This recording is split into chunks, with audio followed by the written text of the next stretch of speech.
I just recently watched one of the most fantastically absurd movies ever. Let's talk about it. This is I Have No Title and I Must Podcast. We are your hosts, Tyler and Chris. So, the movie is Hundreds of Beavers. Not that kind of movie, heads out of the gutter, people.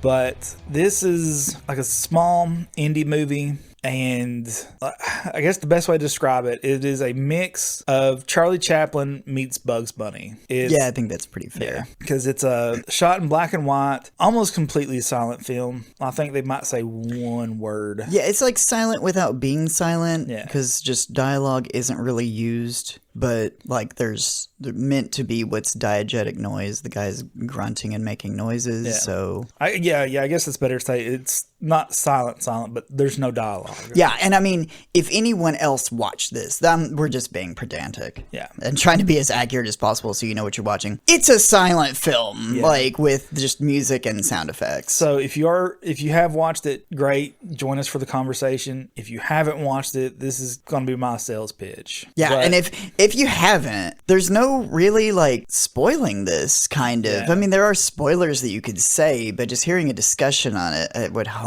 if you want to watch something like mindlessly funny, like there's no high stakes political satire unless it's deep down in there. And I did not catch it. It's just a good, funny, weird, surreal movie. Like, this is one of those movies we could tell you beat by beat what happens, but unless you actually watch it and see it, you're not going to believe us that actually happened. Yeah, so this is one of those, like, you could know everything about it and still not be spoiled until you see it. When I saw the trailer, I was like, I wanted to send it to a few people, but then I don't even think I just told my girlfriend, like, yeah, I want to see this movie, like, the first chance I get. And then, because it's like, you're not gonna, this will be kind of a surprise. You won't believe it anyway. For those that plan on watching it, I'd say the hardest thing about this is you are going to have to pay attention. Where it is no dialogue. What? Yeah. To a movie? Yeah, I know, right? It's like a 5-minute movie though, right? No, it's just shy of 2 hours. I think if we do have consistent listeners, they're probably cinephiles. Yeah. If we have drop-in people who don't watch movies, I mean, stick around, like, share, and subscribe. But what are you doing here? Watch a movie. It's actually, I'm not going to say watching movies is good for your brain, but I have found if you can't sit still for 2 hours and pay attention to something, you're probably dealing with a larger issue that you should look into. It's difficult for some people, but again, look into that. Yes, it's a silent film, and if you blink, you're going to miss stuff. Yeah, but on the other hand, this is a highly accessible movie. Like, as of recording of this, it is on all the free streaming platforms. So, like, Tubi, Freevee, Pluto. It's free! Yeah. Just go watch it right now! And if you want less commercials or no commercials, depending on how much you want to pay, it is on Prime. We watched it on, I want to say Tubi, can't remember. Whatever it was, we only got like a couple of commercials, maybe 2 or 3. It wasn't that much. It was, took us out of the moment, but it's not like I was so pulled in that, I'm like, oh my God, the James Bond is tied to a table and that laser beam is going to cut him in half. And then it goes to a commercial. Like, there's nothing really quite like that. So even if you have to watch it with some commercials, I think you'll be fine. You'll need a pee break at some point. And if you absolutely don't want to watch it with commercials but don't want to pay for Prime, check your local libraries, because some of them are attached to stuff like Hoopla, and I think it's different for different libraries, but it's essentially a streaming platform in association with your local libraries, and a lot of times they'll have movies and stuff like that you can rent for free and stream on your TV. So local library, great resource, more than just books, check them out. But anyway, quick rundown of what this movie is about, because it does have plot. It does have a plot. And then we'll get into why it's ridiculous. But essentially, it follows this one guy who owned an apple orchard and turned them all into Applejack. And he had like this bar and he's like real popular. And then his place gets destroyed unknowing to him at the time, by beavers. And so now he's thrown out into the northern winters trying to figure out how to survive, and ends up by chance becoming a fur trader. And that's the gist of the plot. Yep. So now the reason it is absurd. All of the animals are either people in mascot costumes or puppets. And it's just, like I said, associated with Charlie Chaplin and Bugs Bunny, it is very cartoony and slapstick all throughout. I think the closest movie to this is actually, and probably a direct inspiration for it, was probably The Gold Rush. There's some really surreal scenes in that, or dream sequences, or possibly hallucinations. So that reminded me the most of that. And then a lot of the way the action is carried out would be akin to a Bugs Bunny cartoon, especially because rabbits are involved. Yeah. And they specifically move around like Bugs Bunny would. Yeah, and even though this is called Hundreds of Beavers, beavers are kind of in the background for the first half of the movie. Yeah. It's like you see them move around doing stuff, and they're building to something larger, but you don't know what the beavers are up to. Which I think is part of the genius of moving through the story. Yeah. Because there is a story here, although it is a loose plot. It's very simple at its core. And again, if we told you everything that happened in this movie, even beat for beat, you're not gonna, you have to just see this and experience it. Because it's just funny and stupid and ridiculous. There's, and there's some vaguely pretty dark stuff in there too. Yeah. Every time he'll, there's a bit where he has to make something and he's seen the beaver do it. So he just does it, build something with wood with his teeth. And then every time, and he does this a few times, and every time there's now again, it's in black and white, so it's not as gruesome, but he just spits out all this blood. And sometimes it's just such a fast beat. You could miss it if you blink, especially the last time it's an overhead shot and just a dark substance just kind of splats from him. That, or the gore is stuffed animal stuffing. Yeah. It's little pillows. Yeah. They do dissect a skin of beaver at some point. And it's funny because you can clearly just see a human skeleton inside the costume. Even the head inside the head because of the angle, which was just funny to me because of the ridiculous nature of this. And one of the other little plots that move the story along is as he starts becoming more and more of a fur trader to survive, he ends up in this growing back and forth flirty romance with this I guess you the trader. It's the goods, the store, the dry goods store. Yeah, the guy's daughter, and obviously the guy's trying to marry off his daughter, but does not want to marry him off to him because there's the master fur trader. But so it goes back and forth with that. And as the story begins, he runs that cider mill or whatever. So he refers to him as a drunk because I guess he's known in that area for having done that and to always be drinking. That too. But for anyone who's not sure what Applejack is, it's essentially you take apple cider and you freeze it, then you keep the liquid part and throw out the ice. And it's called Jack distillation. And before they started doing pot stills and stuff, that's how they'd get their liquor. And can be dangerous because whereas with your proper stills, you can kind of cut out the heads and tails, which are more toxic. You don't get that with Jack distillation. So he's just getting drunk on methanol. So, which is why he has such a dilemma at the end of it, because he finally finds potentially finds one of his spigots and really wants a sip. So he is really hooked on that stuff. Yeah.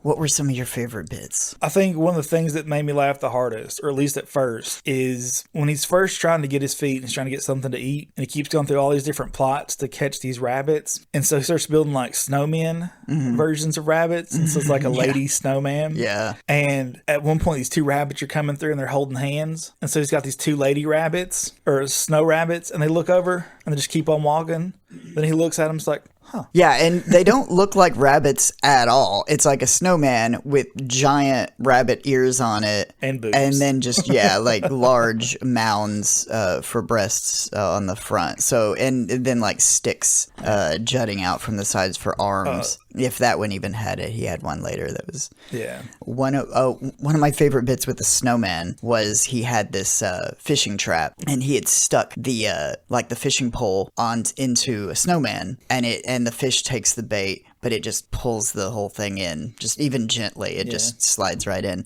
So with the next time you see the snowman, he's built like muscles onto it and stuck it in. It's absurd humor like that is really drew me in, and the concept, like that they would do this at all. Yeah. It's all some of this is done on green screen. A lot of it, I wasn't able to find too much behind the scenes stuff. Mostly just in like the cave, which was like all green screen because there's nothing really else in there. But a lot of this looks like it was shot outside, like in snow. Yeah, I don't know how much the snow is. But if it's not, that's some of the most realistic looking snow I've seen on screen. Some of the shooting locations were Michigan and Wisconsin. Which is where it's set in the thing when they show a big map of like what's flooding. I think it's like Green Bay. Yeah. Toward the end. So, and then all that's charted out. So, I mean, it would stand to reason that they would potentially be able to do that. Yeah, it said like the filming locations, Michigan, Wisconsin, and California. So I assume the green screen parts were the California. Yeah, I don't think they keep a lot of green screens in Wisconsin. To be fair, I mean, you could build a green screen. You could, but they wouldn't. No. They wouldn't allow that. That sort of riffraffery. In Wisconsin, those are a proud people. Competing with the dairy farms. Yeah. Thumbs up, my Wisconsinites. Shout out in the comments section if you think my comments about Wisconsin and you being a proud people were true, because I have the utmost respect for you. Potential Viking heritage, too, for those people. Mm-hmm. And this guy was blonde on top, dark beard, and I don't know if that's... Well, presumably blonde. It's black and white. Yeah. I mean, yeah. Sure. But like in the cover of it's in color, and it was all dark haired. So in the beginning, when it opens with this song, and he's the only real character. Like when we say like some aspects of this are animated near the beginning, so I didn't know what we were going to be dealing with really. But there are just a few extra people in it, and he's clean shaven and looks blonde. So I was like, well, this isn't the main character. It's going to move on to something else. But he, in fact, is the main character. There's just a time jump, and then in that time jump, he's grown a beard. Presumably, he's been in a coma underneath the ice, or snow and ice, and then eventually, like, claws his way out. Yeah. I think the main fight scene... Oh man, I'm just going to say this and I'm going to be super vague about it, but there's a trial toward the end that you could kind of see coming because they keep building on the surreal nature of what these beavers are doing and what they're building. And there's a trial scene and I think this might be the pinnacle of cinema in this century. So to lead up to that, we mentioned before that there is the master fur trapper, and he's the one that the storekeeper wants to marry his daughter off to. But our main guy at some point ends up getting hurt, which is hilarious in itself because of all the stuff that happens to him beforehand. Yeah. That he doesn't he just walks it off. Like he finally actually has an injury. A bad one, too. Yeah. The fur trapper ends up taking him in, and so he starts learning from the fur trapper as he's doing all this stuff. And that's when the wolves come and start taking their sled dogs. And eventually something happens to the fur trapper, and he dies. And so this guy just takes over all of his stuff and starts figuring it out for himself finally. And then he gets to the point that the storekeeper learns that this guy's dead, and he's not going to be able to marry his daughter to it. So he sets a ridiculously high price of how many beaver pelts he's going to have to bring in. And that's where you get your hundreds of beavers, because he needs to bring in hundreds of pelts. And so that's when he starts going after the beavers, and that's where we get into probably the most absurd parts of this. Because you finally learn what the beavers are up to. They have been building this massive dam in almost like a fortress. Yeah, a fortress. And they've got like guards and like all these different like complicated like water networks that travel up to different parts of it. Imagine like Temple of Doom, like the scene where they're in the coal things. And they're going through all these like roller coaster ride stuff, but with logs and waterways. You also find out why they stole his stuff from the Applejack is because they're trying to build a rocket to get to space, and they're using his Applejack as rocket fuel. Yeah. Oh, but even before that, once he starts getting better at catching animals, because sometimes he catches somebody, he does start killing animals, but it's on a fluke, and then they always get away from him somehow, or something messes up for him, and he doesn't get it. Either another animal gets to it first, or whatever. And then when he does start catching beavers, there's in the background. there's a Sherlock and Watson beaver set that are following these crimes, and there's no dialogue. They're just, little squeaks and stuff of them talking back and forth, but they're trying to get to the bottom of this guy killing beavers relentlessly. So yeah, then there's this fortress, and they keep upping the stakes and ante of not only this guy getting in over his head, but also how ridiculous they can make this movie. And this feels like some college kids, maybe mid to late 20s-ish guys, sitting around, probably getting drunk on cider and spitballing a movie, and then they would come up with the most ridiculous, stupid stuff to top it. It's like, well, okay, but what if after that, all the beavers start following him in a horde, and they Voltron together all of a sudden? Like, the least likely thing to happen next, and then they would just start laughing, and then at the next day, one of them said, we're gonna make this movie. Yeah. Darren Van Zant from Flick Connection, I think he described it as someone just really wanted to make a movie and did. Yeah, I can see that. That's the thing.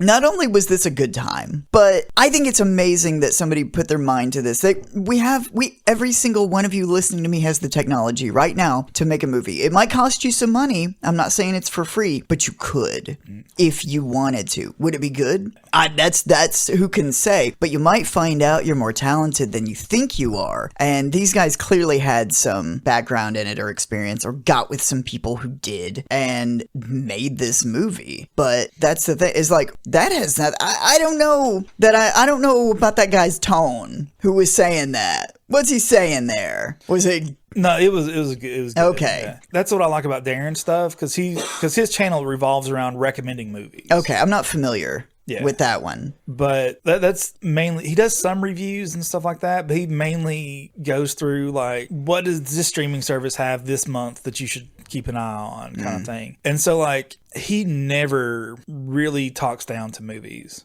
And like, even on his like negative points, it's to let you know what you're in for, not to dissuade. It's just like, this doesn't hit on every level, but it's good. Yeah. Or, you might not be for everybody, but if you like this, you'll like this. So that's why I always like his stuff, because even his negative points are more to let you know what you're in for instead of to trash a movie. That's it. Okay. So I was thinking about what I'd said last time about Stephen Moffat and saying like, who is this for? And then when he wrote the first real scene for the 11th Doctor, it's not only the scene, his scene partner is not only a child, but it's written for children. And that was his justification for making that completely stupid. And by that, I mean just the way that the Doctor was written. It's written to make him friendly to children as a drama. However, like, this is good for the whole family. There's nothing really in this. There's one scene that's a little questionable, but it's not even like that risque. Yeah. Like, it's, you say it's gymnastics. It's whatever. That's not, if you're wondering, it's not what you think. There's literally just some gymnastics, more or less, on screen that's meant to be a little provocative, but there's no nudity, there's no foul language. Even like the dissection of the beavers, like you said, is done that, like, they take the stuff out, but everything's in black and white. It's not gruesome or gory. It's funny. It might disturb if you know your kid and you're like, that might freak my kid out. Look up that scene, see if you can find it and see like, oh yes, it is that stupid. I could watch this with them. It's no more than the violence that would be on a Bugs Bunny cartoon, really. It's essentially Bugs Bunny without all the implied racism. They eventually phased that out. I'll have you know. Yeah, the older Bugs Bunnies. Yes, I am aware. I have seen them. Then they started fighting the Nazis. Yeah. Although I think Donald Duck may have had questionable alliances, but never mind that. Look it up. Back to the movie. And that's a newer one. After he was in his final form. Yeah. but the trial scene. Yeah. Yeah, so the Sherlock and Watson beavers finally put it together that he's the one that's been killing all the beavers. And so they put him on trial. And they give him a little beaver lawyer who is clearly not good at his job. But they also, like, from, like, the where some of the beavers landed in the snow, they had drawings of that. And they were trying to make it out like he was performing experiments on them or something. Like, I think one of their heads got pulled off and dragged through the snow, making it look like they had this really elongated neck. And it was as if he was some mad scientist, like, building monsters. So that was pretty funny. And you kind of out of nowhere, again, no dialogue. You get all this through imagery. You just have to infer what's happening in front of you. I feel stupid that I'm explaining what a silent film is, and I have to keep reminding people because I feel like they're going to lose track and be like, so there's zero dialogue. You're telling me none? Like, well, I think at one point one of the characters says "whoa" or something like that. That's what I meant when I said there's like noises. Is like there's little things like that, and I think at some point doesn't he almost say shit? Yeah. like there's a few things here and there, but in an hour and over 40-minute movie. Yeah, it's like I said, it's full length. And the thing is, if you start thinking at some point, that's too long for that. Once you get it flows. Yeah. It flows so well, and there's some repetition in ways, but a lot of that's for like repeated running jokes. Yeah. To keep the joke running and to build on this thing. It also has, I meant to say this and I almost forgot, it has a video game element to it. It's video game inspired in how some of the imagery is portrayed. Like when he's looking on the chart to see what he's going to buy next, it's like things light up and it's almost as if his controller is clicking through and it's like ding, ding, ding, ding, ding. And then whenever he does like kill a beaver or a rabbit or something, like there's a little counter that appears at the top which goes up. So there's aspects to which it flows in like not necessarily some of it's almost like not necessarily like dream logic, but like video game logic. And that's like there was a video game aspect to like the log scene at the end where he's on the log. You've seen it a million times in movies, video games, cartoons. Somebody's on a thing and it's going forward and then other people are chasing them, except they're not really chasing them. They're just like also on these things like flowing down either a conveyor belt or moving water in this case. Yeah, and then there was the buzzsaw and he turns around and like you see the beaver standing there but he's like motionless and then you see a different camera angle and it was only half of him and he just falls away. But as you can guess, he fails his trial. Yeah, easily. And so the beavers are going to execute him, but he manages to get free, has this epic fight with these beavers that goes on this huge chase, and that's when you realize that they're trying to get to space. What reasons, I don't know. I don't know that it shows. But, that's the only loose plot thread. Yeah, but leads to this big chase scene where they're on sleds, and don't they like explode at some point? Yeah, it's like a couple of them do. I don't want to give away everything about this, but damn. Then he's on like a snowball which happens multiple times. That point is when they Voltron together. I think he eventually gets his gun back. And the scene before he leaves the fortress when he's fighting with them, and you're not sure if maybe he's hallucinating or not. The trapper, which we know is dead, the master trapper, like comes to the door and he thinks he's saved, and we think he's saved because he's tied to a table with a buzzsaw between his legs, and the buzzsaw's between his legs at that point, right? I think so. Yeah, and they're going to turn him into a coat. And the master trapper comes to the door, and then we get a better look at him, and there's this weird like thing running down the middle of his face, and the he takes it. It's a zipper. It's a beaver in there. They've just turned him into a suit. Most of the action in this is so good because they're just like it's. Like, if you've seen a 70s movie where they throw somebody off a bridge or somebody gets hit by a car, or somebody flies out of a car, and it's obviously a dummy and not a well-constructed one. Its arms and legs are, like, flopping in unnatural ways. That's a lot of this. But then you'll have instances where, like, a body gets thrown against a wall. You can tell it's just the suit filled up with stuff, drops down, and somehow, and I started paying more and more attention to this detail. I don't know how, but they seamlessly stitch them in, and I mean like with film, not stitching, but like edit the cut where they're in the suit and they just jump up, and it looks so... I don't know why they even went out of their way to make that look good. They didn't have to. Yeah. They could have just left that as like a niche, like badly edited thing where it just like all jump cuts to them in a different position. But they really went out of their way to make those look seamless, and the thing just jumps up. That's the care that they put into to making this.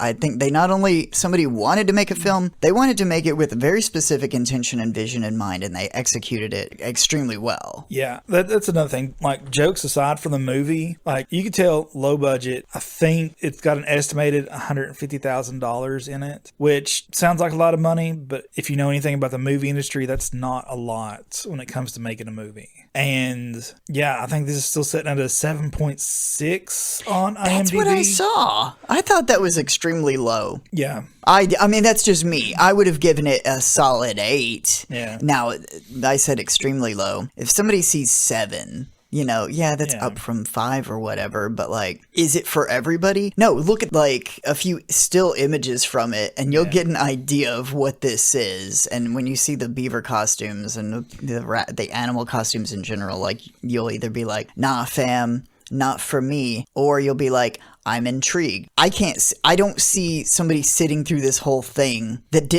doesn't love this type of film. This movie tells you up front what it's about. Yeah, you can tell. And I mean, unless you got duped into watching it, I guess maybe some of these are like critics that have to watch everything. But again, what do we tell you about the critics? Don't listen to critics. Like, Siskel and Ebert famously hated David Lynch for so long, and then finally saw him on the runway. He was like, hey, you did something good for a change. I'm a genius. And then he was like, you. None of that actually was said, but they did have a tense face-to-face on the runway because Siskel and Ebert think they know everything, just like all movie critics. Same with John Carpenter, except I think he did say he would like 5 minutes alone with them. Yeah. I don't think he named them specifically, but it was... Come on. Come on. Yeah, so if you're worried about it having a happy ending, I did get worried about that, and I thought, is this going to take a turn? I'm going to go ahead and just you can say it if you want to. I'm just going to say it does have a happy ending. Don't worry about that. If that's going to bother you, this is a family film. I would watch, if I had any age of kid, I would watch. If you're like in your 40s and your kid's in their 20s and you're looking to do something together fun in these dark times where we're most likely going to have to deal with concentration camps again, watch this film. It'll take your mind off of it for 2 hours. Going back to the Bugs Bunny comparison, like, if you're going to watch it with kids, they're not going to get those jokes. So it's going to go over their heads. They'll get it later, but the direct specific references, unless they've watched Bugs Bunny cartoons, which I'm pretty sure that's still on, but they'll get the dumb, ridiculous nature of it, or like building obviously a girl snowman rabbit that looks nothing like a rabbit to attract the rabbit, and then it kind of does at various points. Well, that's why the one joke was so funny, is because it was attracting the rabbits up until the point where you got the 2 rabbits holding hands. Then it's just like, oh, okay. Yeah. But yeah, something for everybody. Unless you're looking for dialogue, then you're out of luck. Yeah, all those Kevin Smith fans are out. Sorry. Although I think Kevin Smith would love this film. Yeah. And when he comes here on tour with Dogma, I will ask him that. Not here to this podcast. Although... Wouldn't that be awesome? He's such an attention whore. I bet he would. Kevin Smith, if you want to come on this podcast... Are you okay with Kevin Smith coming on this podcast? Yes, for sure. All right. I just want to check with you about that. Open invitation to Kevin Smith. And if anybody knows Kevin Smith, don't tell him what the podcast is or show him our numbers. I mean, I'll go ahead and say it. I'm a big Kevin Smith fan. I even like Jersey Girl. I got it on DVD. Okay, well, we differ on that. I think a good 80% of his films are amazing. I'd say 85. Especially like, I think people sleep on like some of his darker stuff, like Red State. Yeah. Red State doesn't even... Or the one with the walrus. Yeah, we don't talk about that. Like, damn. Red State, though, is, like, plausible. It's, like, pretty very dark much, and does not feel like a Kevin Smith movie at all. So, and I know multiverse stuff is kind of played out and people are tired of hearing about it. It's not going away, though. I still want to see if he could get the guy back that plays not Dante, but the other one in Clerks, the blonde one, the tall one. Oh, yeah. I can't think of his name, his real name or his name in the thing.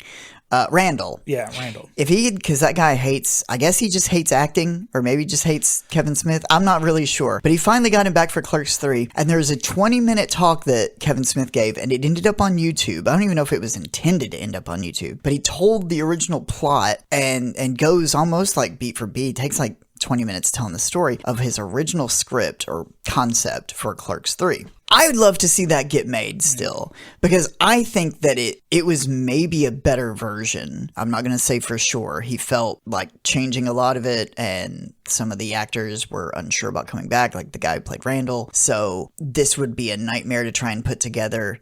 Clerks also 3. I'll just say that. Like that's my pitch for that. Like, don't reference that it's a multiverse movie, and stop movie studios, people who write movies, stop naming movies the same name, especially if it's in the same series. Like Scream, there's 2 Scream movies that are called Scream. Okay, if one of them was an Edvard Munch documentary or biopic, okay, sure, because then you'd say, what's the Edvard Munch biopic? He's the guy who painted the Scream. Oh, they probably should have come up with something different for that, but okay. But it's a direct sequel. I get it. So don't name it It's a direct sequel. It's still in the same line of movies. It's like if you had Nightmare on Elm Street, and then the 6th one in, you just called it Nightmare on Elm Street. No subtitle, no number, no nothing, just Nightmare on Elm Street again. People would have lost their minds in the 80s, but now we just don't care, I guess. And if it was a reboot, I still don't agree with that. Come up with some, like Halloween Arbitration, Halloween Legacy, Halloween Dead Reckoning, or whatever pretentious bullshit they're coming up with now for all these movies. Figure something out, or call it something else. I don't know. Just 12. Halloween 12. What's wrong with that? I know it makes it sound like it's an old franchise. Guess what? People aren't stupid. They know it's a 12 movie. And is it a new one, a reboot? Well, if you've rebooted it so much, maybe it's time for a new idea. And even if that new idea is only a new name or some sort of subtitle, okay. Or maybe your new idea could be people in beaver mascot suits trying to get to space. There you go.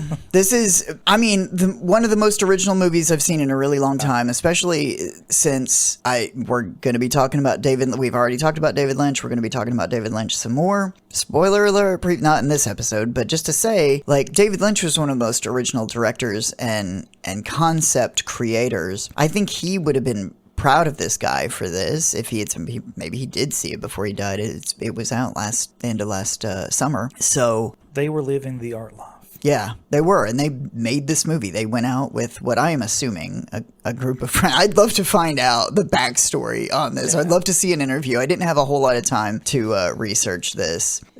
I didn't want to say this up top. This movie, it bothers me in a lot of ways because of my personal experience with it. I was supposed to see this in a theater on the last day of my vacation last summer, maybe it was in the fall. I can't remember if it was the summer or the fall when it was either August or October. And through a series of events, I didn't end up going, and it was only showing one showing. That was it. Or maybe it was more than one, but I absolutely couldn't make the other one, so I could only make this one, and it was very, very few showings, if not just one. And so I was like, man, I really want to watch that. And Allison told me, like, it'll be on everything soon enough. It's this indie film, and I was like, I want to see it in the theater. And then I just didn't go out and see it, but it was always right there in the back of my mind, like this movie gnawing at me. And then you watched it, and I was like, damn it. So then I was like, well, it's this weird double-edged sword for me that I had to watch this movie that I wanted to watch. And it was great. In spite of myself, it was wonderful. I loved this. And even if you don't love the artistry in it, we all deserve a good laugh and to forget about everything to this degree, to get taken out of our reality, whether you're having a good time right now or you're not having a good time right now, or you're in a really bad place, anxiety ridden, depression ridden. There's not a lot of good comedies out there. I'm not going to say comedy is dead, but comedy is in a weird place right now, especially in cinema. So there's just not a lot of it. There was the guy who made the Hangover movies, which I never saw the third one. I have it, but I have not watched it yet. The first one's kind of like a modern classic. This, all the crazy stuff keeps happening to these guys who are not in their right mind, but they're not drunk or high or anything. They're just hungover. They're just having a bad day, and it keeps getting worse. And he went on to make the Joker. Is that not right? Is that? No, you're making me question that. Okay, be prepared to edit this out. And of course the silence. We need elevator music. Todd Phillips. Yeah, who and I thought so too.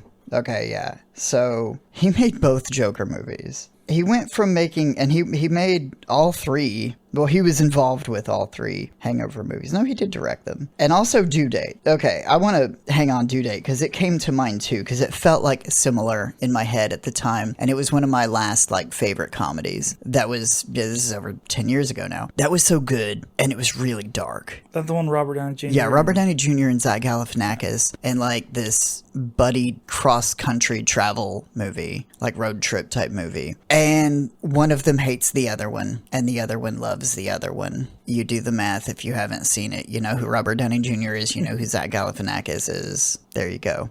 Comedy has gone to such a strange place. And somebody like Todd Phillips is you couldn't make The Hangover now. It's well, you could.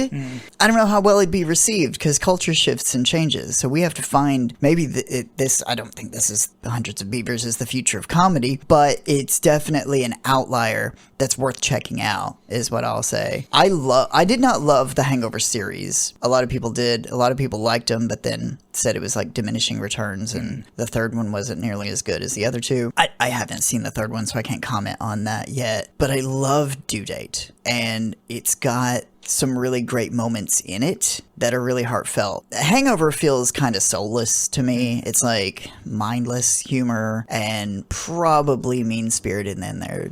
Not to say that you can't have mean-spiritedness. There's a lot of mean-spiritedness in Due Date too, but by the end, especially as it begins to pick up steam toward the end and gets more serious and intense, it undoes some of that bad will with some goodwill, and the characters have an arc. Yeah. That's what I'll say about that. With Hundreds of Beavers, it's just mindless humor. Yeah. I will go on to say, though, I do think Hundreds of Beavers may be the future of comedy. Not in style, but in production. Oh, yeah. Because just a lot of these bigger studios, now that everything's gone to streaming, and they're not drawing in the teen Friday night movie ticket sales, have moved away from low-budget or mid-range comedies. So I think the better comedies that we're going to see are going to come from the indie scene. Yeah, and it's going to be more and more extreme absurdist humor because that is sure to get a laugh from a broader audience, I think, unless you're just too cool for school and you can't laugh at somebody punching the head off of a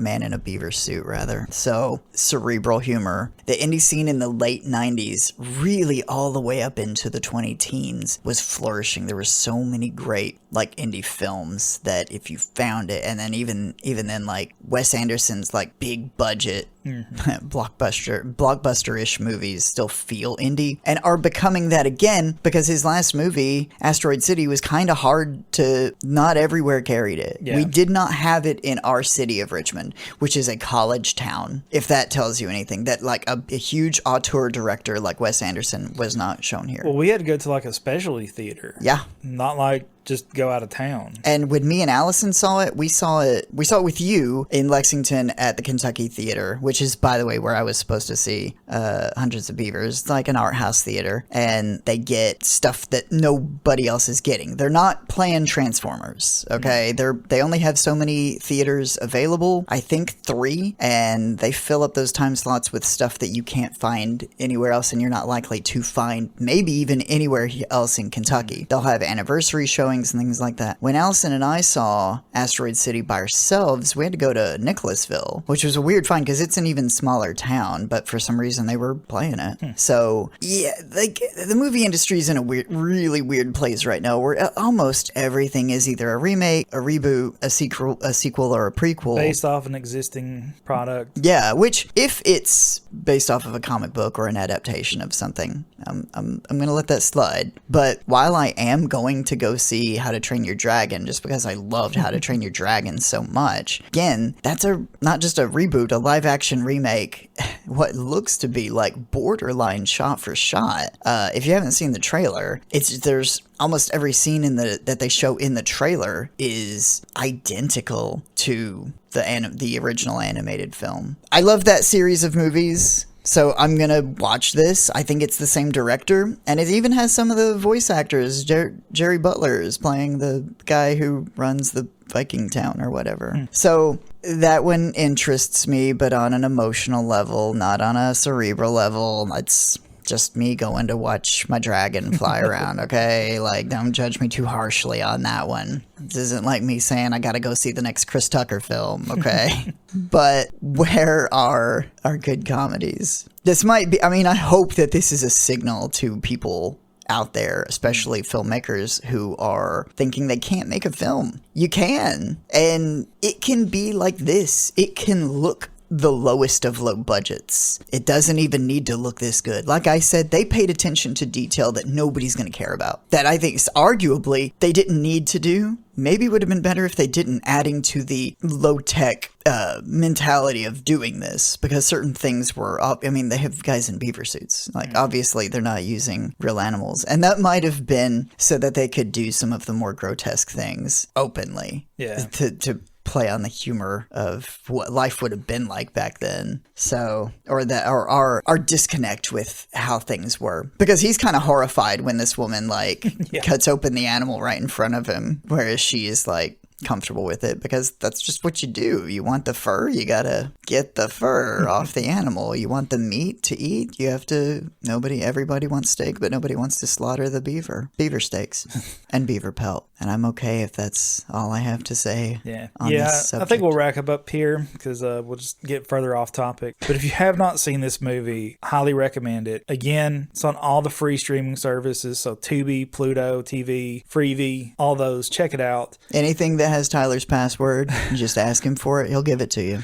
And if you have seen it, let us know what you thought, because outside of Chris and myself, I've not talked to anybody else that's watched this movie, so I'm really wondering what everyone else is thinking about it. And if you watch it because of us, come back and tell us what you thought about it. Yeah, please do. Go in the comments. Or just write Tyler a letter. His address is... Wait, what's your address again? Yeah, if you made it with us this far, thank you. Like and subscribe. Follow us on our social media. And until next time, see ya.